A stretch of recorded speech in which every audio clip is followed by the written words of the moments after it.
Hello guys, welcome back to my channel Rakai vlog. আশা করি তোমরা সবাই খুব ভালো আছো, সুস্থ আছো। আমরাও সবাই খুব ভালো আছি। আজ 4th সেপ্টেম্বর, আর সকালে আমাদের বাড়ির পিছনের পুকুরটা থেকে এত বড় একটা পাঙাশ মাছ উঠেছে। তবে এই পুকুরটা অনেকটাই বড়। এখন তো বর্ষাকাল, তাই জলে কিন্তু পরিপূর্ণ। তবে এই মাছ আমরা খাই না কেউই। বর এসেছে আজকে, বরের একটু ইনভিটেশন ছিল আমার বাড়িতে আইসক্রিম নিয়ে। আমি এদিকে করছি ডায়েট, বাট আমি কিন্তু বরকে ফল খেতে দিলাম, হেলদি হেলদি খাবার। আজকের দিনটা খুবই সাধারণ একটা দিন, যেটাতে আনপ্ল্যান্ড ভাবেই কিন্তু আমাদের শুরু হয়েছে। তাই ওর আসাটাও কিন্তু খুবই আনপ্ল্যান্ডই ছিল। তবে ওই যে সময়ের মধ্যে একটুখানি ছোট্ট করে আয়োজন করছি। তোমরা দেখতে থাকো কেন কিসের আয়োজন করছি, সেটাও আশা করি হয়তো বুঝতে পারবে। সকাল হতেই জানতে পারলাম যে আজ আমার বাবার নাকি জন্মদিন। তাই একটুখানি বাড়িতে মাংস রান্না হচ্ছে। তবে জন্মদিন বলে যে খুব পালিত হয় সেরকম ভাবে তা নয়। তবে একটুখানি গরমও রয়েছে, সেই জন্য মাংসর সাথে খাওয়া বলে একটুখানি রায়তা রেডি করছি। এখানে গাজর, পেঁয়াজ, শসা, লঙ্কা কুচি, সাথে একটু টক দই, পরিমাণ মতো লবণ, আর একটুখানি গোলমরিচ, সাথে চিনি তোমরা অ্যাড করতে পারো। আর বা চিনি যদি না কেউ খেতে চাও তাহলে একটু মধু অ্যাড করতে পারো। আর তাহলে কিন্তু সবকিছু সাথে খেতে খুব ভালো লাগে। ব্যাস, আজকের আয়োজন খুবই সাধারণ। আর এইটা দিয়ে কিন্তু তোমরা ভাত খেতেই পারো। যারা ডায়েট করতে চাও বা ডায়েট করছো, তারা জেনে থাকবে যে এটা কতটা হেলদি এবং কতটা টেস্টি লাগে খেতে। আমার তো খুব ভালো লাগে।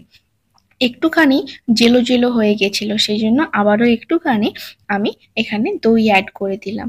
ওই যে বলছিলাম, আজ আমার বাবার জন্মদিন, কিন্তু বাবার জন্মদিন কখনোই না সেইভাবে পালন করা হয়ে ওঠেনি। কারণ বাবা কর্মসূত্রে সবসময় বাইরেই থেকে এসছেন। আর এতটাই ভয় করতাম, সত্যি কথা বলতে এসব জিনিসগুলো আমার বাড়িতে খুব একটা পালনের রীতি ছিল না। কিন্তু আজ যখন সুযোগ পেয়েছি, আর কে ছাড়ে, আর সাথে নতুন জামাইকেও ডেকে নিয়েছি, তাই একটু ছোটখাটোর মধ্যে খুবই সামান্য একটু আয়োজন দেখে হয়তো তোমরা বুঝতেই পারছো। কারণ আবার এইসব নিয়ে খুব মাতামাতি জিনিসটা আমার বাড়িতে খুব একটা পছন্দ করেন না। সেই জন্য আজ 5th সেপ্টেম্বর, আর এবছর 5th সেপ্টেম্বরটা সত্যিই অন্যরকম। কারণ সাথে এক্সামের চিন্তা, চাপ, আর তার সাথে এই বছর আমার বিয়ের পর প্রথম শিক্ষক দিবস। তবে এতদিন স্টুডেন্ট হিসেবে থেকে এসেছি, নানা রকম ভাবে শিক্ষক দিবস পালন করেছি, খুব মজা করেছি। এবছর একটু অন্যরকম ভাবে আমার বরের কাছে টিউশনে শিক্ষক দিবস পালন হবে। সেই জন্য বর আমাকে আবার অনেকদিন আগে থেকে বলে রেখেছিল যে শিক্ষক দিবসে তোমাকে আসতেই হবে। কারণ এখন যেহেতু পরীক্ষার জন্য আমি রয়েছি বাবার বাড়িতে, সেই জন্য আজ একটুখানি শ্বশুর বাড়ি যাব। সেই জন্য এইরকম একটা সাজগোজ করব বলে ভেবে রেখেছি। ব্যাস, আর কিছু নয়। আর সোজা বেরিয়ে গেলাম বরের সাথে। এটা খুব চেনা পরিচিত একটা জায়গা। এটা নিয়ে আমার চ্যানেলে কিন্তু ভিডিও আছে।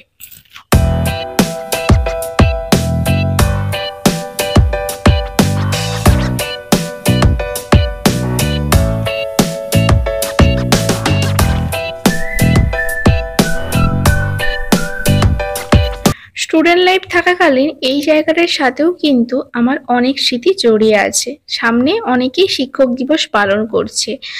এইসব জায়গাতে আমি টিউশন পড়তে আসতাম। তবে এইসব জায়গাগুলো তখন এতটা ডেভেলপমেন্ট ছিল না।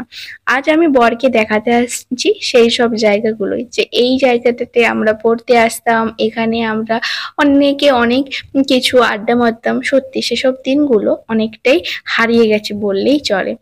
বাট এখন আমি চলে এসেছি আমার শ্বশুরবাড়ির রাস্তাতে, আর একটুখানি বাজার গেছিলাম। তারপর আর কি, বাড়িতে এসে দেখছি যে ওর স্টুডেন্টদের নানা রকম কীর্তিকলাপ। ওকে তো আসতে ওরা দিচ্ছে না এখন, তাই আমি চলে এলাম। আর দেখছি এখানে এসে ওরা নিজেদের মতো করে কত সুন্দর করে সাজিয়ে ফেলেছে। আমি তো বলছি যে তোমরা এত কিছু আইডিয়া কোথা থেকে পেলে? দেখো এইটুকু বাচ্চা, তাদের মাথায় আবার কত রকমের আইডিয়া। সত্যি বাবু, আমি তো বুঝে পাই না। তবে আমাদের সময় আমরা এতটা সত্যিই অ্যাডভান্স ছিলাম না। ওই ছোটখাটো ভাবে নানা রকম ভাবে সেলিব্রেট করতে এসছি শিক্ষক দিবস। তবে এরা দেখছি সত্যি খুব এক্সাইটেড। তবে লাইট আবার একটু বক্সেরও ব্যবস্থা করেছিল ওরা। সত্যি লাইটটা আবার রাতের বেলা সুন্দর লাগবে বলে ওরা আবার সেদিন স্যারকে অনেকটা রাত করে আসতে বলছিল, না হলে নাকি দিনের আলোতে যা লাইটগুলো ভালো লাগবে না। সত্যি এদের মাথায় এত বুদ্ধি। বাচ্চাগুলোর জন্য সামান্য কিছু টিফিনের ব্যবস্থা করেছি। আজ যেহেতু শিক্ষক দিবস, আর সেই জন্য মিষ্টি আনার পরে ভাবলাম আমাদের গোপালকে প্রথমে একটুখানি মিষ্টি মুখ করিয়ে নিই, কারণ ওদের যা কীর্তিকলাপ দেখতেই তো পাচ্ছ যে ওদের অনেকটা দেরি হবে। তাই গোপালকে প্রথমে আমি মিষ্টিটা দিয়ে দিচ্ছি। যাই হোক, আমি তো সেদিন খুব ভালো লাগছিল যে সবকিছুর সাথে সাথে আমার গোপালও কিন্তু আলাদা রকম একটা সেবা পেলো আজ। এত কিছুর মাঝে দেখছি মা, মানে আমার শাশুড়ি মা, আমাদের গাছে এই অসময়ে আম হয়েছে, মানে যেগুলো 12 মাসি আম, সেই আমের করছে ঝাল ঝাল আচার, যেগুলো ওই মুড়ির সাথে খেতে খুব ভালো হয়, যেগুলোকে ওই আম তেল বলে আর কি। তারই এক, যাই হোক, দীর্ঘ প্রতীক্ষিত সময়, ওই যে বলেছিলাম, ওরা বলেছিল যে একটু সন্ধে হোক, তাহলে নাকি আলোগুলো দেখতে আরো ভালো লাগবে। সেই জন্য ওরা সন্ধে করেই স্যারকে কিন্তু ঢোকালো। দেখতে পাচ্ছ ওরা কতটা এক্সাইটেড। আর একটুক্ষণ পরেই তোমরা দেখো যে ওরা সত্যি কতটা এক্সাইটেড। বাপরে বাস, ওদের মাথায় এত বুদ্ধি, এত আয়োজন দেখে তো আমি অবাক। ওরা আবার একটুখানি স্নো স্প্রেরও ব্যবস্থা করেছিল, দেখতে পাচ্ছ নিজেদের মধ্যে কত আনন্দ করছে। আমার দিকেও একটু ছুড়ে দিল। সত্যি কি আর বলবো, আবার নিজেরাই দেখছি নিজেদের মতো করে বেলুনগুলোকে ফাটাচ্ছে আর মজা করছে, দেখতে পাচ্ছ দেখতে পাচ্ছ। যাই হোক, ওরা তো ওদের কাজ করুক, আর এদিকে স্যারকে ওরা টিফিনও দিয়ে দিয়েছে আর একটুখানি একটা গিফটের ব্যবস্থা করেছে। বাবা, এইটুকুটুকু বাচ্চা, তার উপর কিনা আবার গিফটের ব্যবস্থা। দেখা যাক গিফটে কি আছে। ওদের আর যে গিফটটা খুলে দেখাতে হবে। কি সুন্দর একটা জিনিস দেখো, ঘড়ি, তার সাথে রাধাকৃষ্ণ একটা ফ্রেম। ওপরটা কিন্তু পুরোটাই কাঁচের, দেখতে এতটা সুন্দর লাগছে যে কি বলবো। এতটুকুটুকু বাচ্চা, তারা আবার এত কিছু আয়োজন করেছে, সত্যি এত ভালো লাগছে যে কি বলবো। আমার তবে এটা প্রথম অভিজ্ঞতা। এর আগে ওই অভিজ্ঞতাটা এনজয় করেছিল, কিন্তু আমি এবছর প্রথম। আর ওই যে ওদের জন্য একটুখানি টিফিনের ব্যবস্থা করা হয়েছে, প্রথমেই বলেছি। আর আমরা টিফিন হিসেবে একটু রেখেছি একটা ফ্রুটি, একটা করে ভেজিটেবল চপ, একটা করে কেক আর মিষ্টি।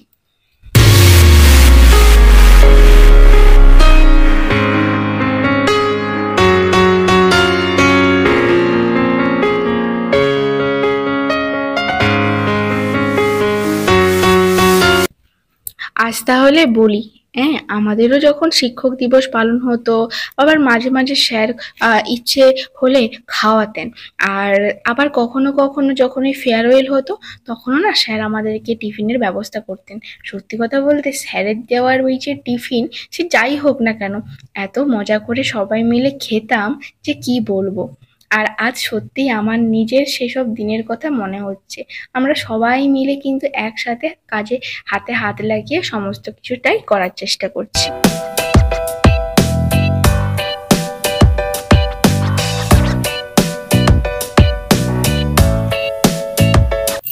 এইসব কাজ সেরে উঠতে উঠতে অনেকটাই কিন্তু সন্ধে হয়ে গেছিল। আর শুনলাম যে সকালবেলাও স্টুডেন্টরা শিক্ষক দিবস পালন করেছিল, আর ওরা গিফট হিসেবে দিয়েছিল এই রাধাকৃষ্ণের একটা ফ্রেম। দেখো, এটাও কিন্তু দেখতে বেশ সুন্দর। যাই হোক, আজকের ব্লগটা যদি ভালো লাগে তাহলে অবশ্যই লাইক, শেয়ার, সাবস্ক্রাইব।